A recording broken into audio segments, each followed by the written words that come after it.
जी बच्चे लिखिए। तो इसके बारे में जो लास्ट वीडियो में पढ़ रहे थे अब लिखिएगा, चेंज करता है। और ये मैं दिखा रही थी कि स्टैटिक इंडक्शन प्रिंसिपल पर, ट्रांसफार्मर इंडक्शन प्रिंसिपल पर काम करता है। नेक्स्ट लिखिएगा, नेक्स्ट ट्रांसफार्मर एक मैग्नेटिक सर्किट होता है। ट्रांसफार्मर एक मैग्नेटिक सर्किट होता है।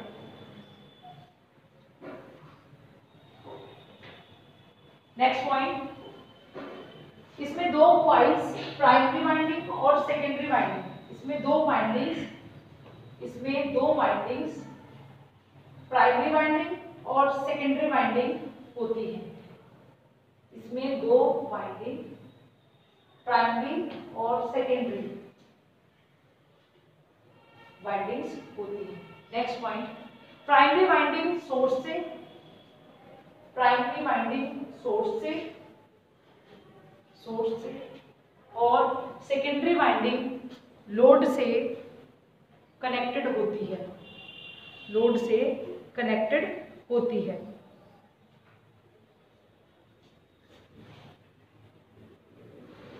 नेक्स्ट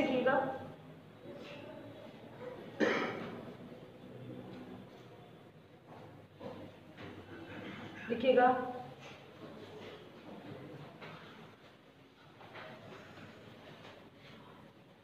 प्राइमरी और सेकेंडरी वाइंडिंग्स में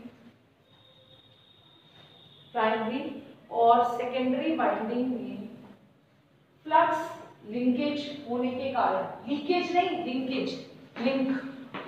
लिंकेज, ठीक है, लीकेज मत लिख देना। फ्लक्स लिंकेज होने के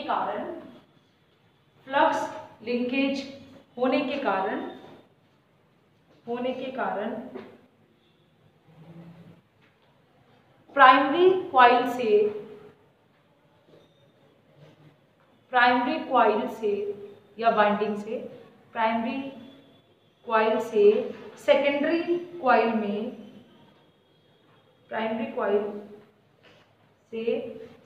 कॉइल में एक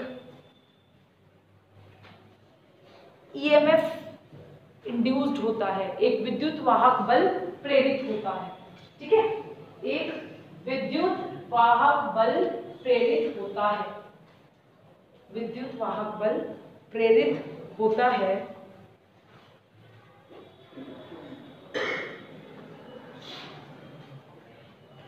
और इस प्रोसेस को या प्रक्रिया को और इस प्रोसेस को इंडक्शन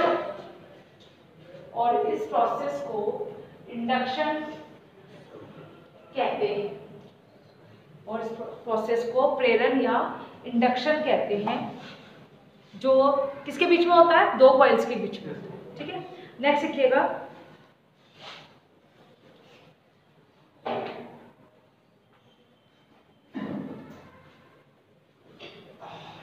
देखो अब मैं टेक्निकल पॉइंट ऑफ व्यू से बता रही हूँ। प्राइमरी वाइंडिंग, दोनों कॉइल्स के बीच में इंडक्शन प्रिंसिपल काम करेगा। ठीक है, तो पहले तो ये एक तरीके से ये सर्किट काम करेगा। ये देखो, ये सर्किट यहाँ देखो, ये ठीक है, तो ये सोर्स का काम करेगा और इस सोर्स की वजह से, एसी की वजह से इसके अंदर विद्युत वाहक बल प्रेरित होगा। ठीक है, और यानी यहाँ पे क्या होगा, ये तो इसी सर्किट के अंदर है। ओके, इसके अंदर प्राइमरी कॉइल में तो होगा सेल्फ इंडक्शन। सुन लो, प्रेरण किसके बीच में? दो कॉइल्स के बीच में। ठीक है, तो पहले तो आपकी प्राइमरी वाइंडिंग में क्या होना चाहिए? फ्लक्स जनरेट होना चाहिए। फ्लक्स की वजह से क्या होगा? एसी फ्लक्स में जो बार बार चेंज होगा उसकी वजह से ईएमएफ जनरेट होगा। ठीक है, तो यानी आपकी प्राइमरी वाइंडिंग में जो इंडक्शन होगा उसको बोलेंगे सेल्फ इंडक्शन, स्वप्रेरण। ठीक है, याद आया कुछ? स्वप्रेरण। और फिर सेकेंडरी वाइंडिंग में किसकी वजह से होगा? सेकेंडरी वाइंडिंग में फ्लक्स लिंकेज प्रॉपर है, तो सेकेंडरी वाइंडिंग में प्राइमरी वाइंडिंग की वजह से होगा, तो वो क्या हो जाएगा? म्यूचुअल इंडक्शन, पारस्परिक। समझ आ रही है?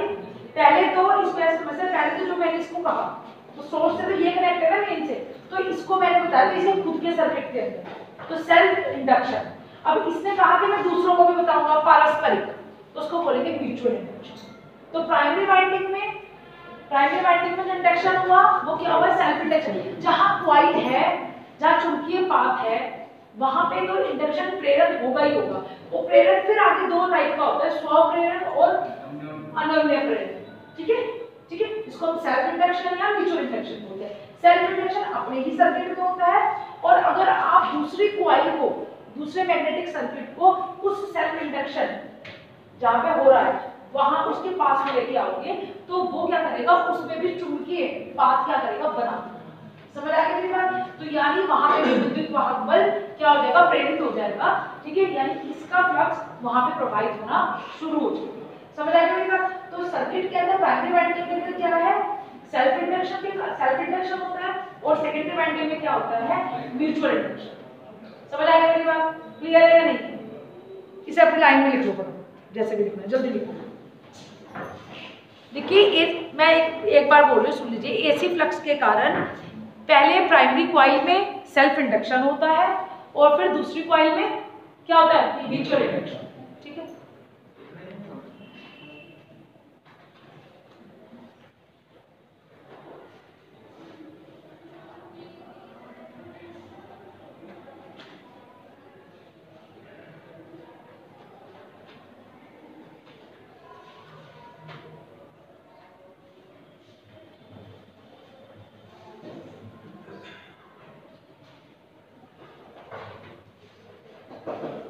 अब आप इसमें नेक्स्ट लाइन लिख सकते हो, if number of turns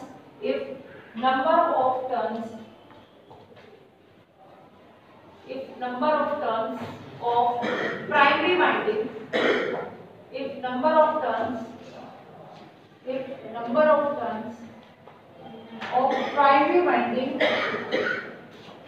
number of turns of primary winding is properly connected to secondary winding, number of turns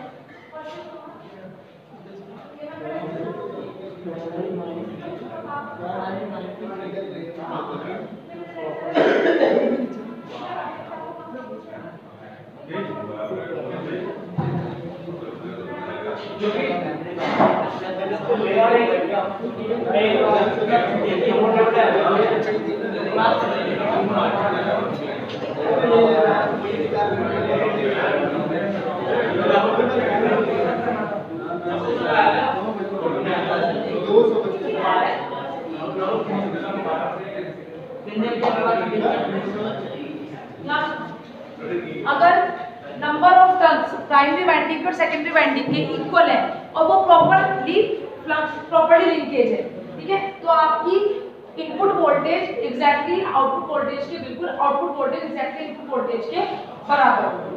ठीक है, और अगर आपका फ्लक्स लिंकेज क्या है कि कम है, तो आपकी अप्लाइड वोल्टेज से जो आउटपुट वोल्टेज आएगी वो क्या होगी, कम। समझ आ गई बात? क्लियर है या नहीं? तो ये बात सबको समझ आ रही है? तो इसमें मुझे लगता नहीं कुछ समझाने वाला है, मैं पहले भी बता चुकी हूँ, लिखवा। ठीक है, अब लिखिएगा, नेक्स्ट लिखिएगा, जब प्राइमरी वाइंडिंग के नंबर ऑफ टर्न्स कम होते हैं, या फिर आप इसको ऐसे लिख लो, सुन लो, शॉर्ट में लिख लो, सुन लो, यहाँ सुनो, आप इसको शॉर्ट में ऐसे लिख लो, number of turns of primary winding. यहाँ समझ लो, 1 का मतलब प्राइमरी और 2 का मतलब सेकेंडरी। ये क्या है, n का मतलब नंबर ऑफ टर्न्स, n का मतलब नंबर ऑफ टर्न्स।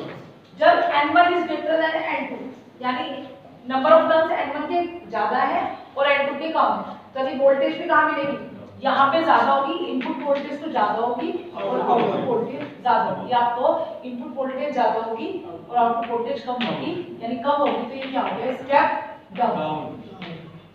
सिंपल, ठीक है। और अब इसमें नेक्स्ट कर लो आप, if n1 is less than n2, तो ये क्या हो जाएगा, v1, एक बार ये लिख लो, एक बार ये लिख लो, तो क्या हो जाएगा, ये हो जाएगा step transfer. That's it.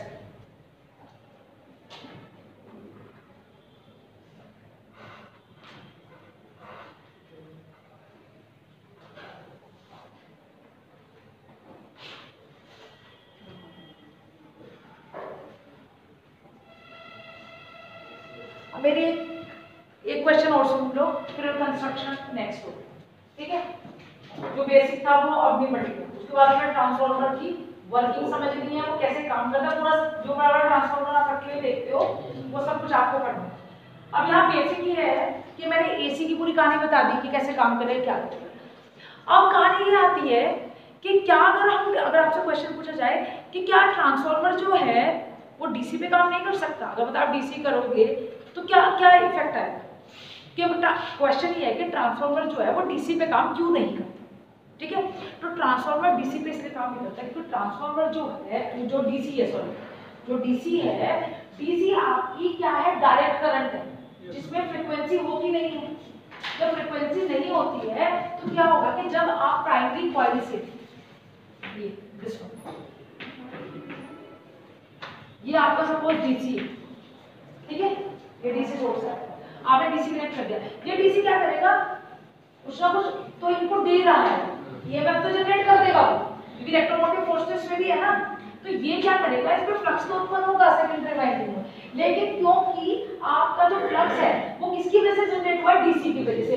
DC क्या रहता है, फिक्स रहता है, या तो नेगेटिव या पॉजिटिव। तो उसके अंदर क्या होगा, क्योंकि फ्रीक्वेंसी नहीं है, तो फ्रीक्वेंसी नहीं है तो वो चेंज नहीं होगा, मतलब प्लस से माइनस पे नहीं जाएगा, प्लस पे है तो प्लस पे रहेगा, माइनस है तो माइनस पे रहेगा। तो जब उसके अंदर जो उत्पन्न विद्युत वाहक बल है, उस उत्पन्न विद्युत वाहक बल की वजह से जो मतलब जो फ्लक्स है, इसके अंदर जो फ्लक्स है, इसकी वजह से जो उत्पन्न हुआ है वो फ्लक्स क्या है, अपरिवर्तनशील। क्योंकि एसी क्या है, एसी चेंज होता है और डीसी चेंज नहीं होता। तो जो आपकी इनपुट है वो इनपुट क्या है, डायरेक्ट है, तो उसमें क्या है, फ्रीक्वेंसी नहीं है, फ्रीक्वेंसी का मतलब वो चेंज नहीं हो रहा है, तो वो चेंज नहीं होगा। तो इसमें जो फ्लक्स है वो फ्लक्स तो बहेगा लेकिन वो चेंज नहीं होगा, फ्लक्स मतलब जितना है वो कांस्टेंट रहेगा। और जब तक फ्लक्स चेंज नहीं होता तब तक ईएमएफ जनरेट नहीं होगा। और जब वो जनरेट नहीं होती, I = phi/d,